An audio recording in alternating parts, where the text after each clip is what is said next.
با نام و یاد خدا. دوخت بعدی که میخوام خدمتتون بگم که البته حالا سر کلاس هم آموزش دادیم، ولی دوخت حالا گفتیم مجددا توی فیلم ها تکرار کنیم، دوخت زنجیره هست که شبیه اشک ماننده.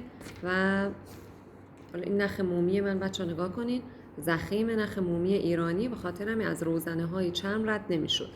الان اینجا چرم من بچه ها دقت کنین تکلایه است، سوزن با نخ با سختی رد میشد، که البته الان سوزن مخصوص چرم من میذارم راحت تر رد میشه که ببینید.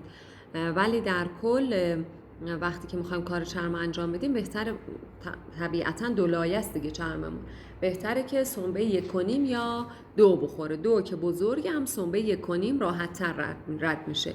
پس به این نکته دقت داشته باشیم. بعد برای دوخت زنجیره که باز من توی فیلمام آموزش داده بودم، باید حالت اشکی به کار بدیم، حالت اشکی مانند بشه. اینجوری میبینید حالت اشکی میگیره این دوخت ما، این شکلی باید بشه. شکلش رو بهش میدیم و دوباره از سنبه روبرویی این سوزن رو در میارید و میکشیم میارینش بالا.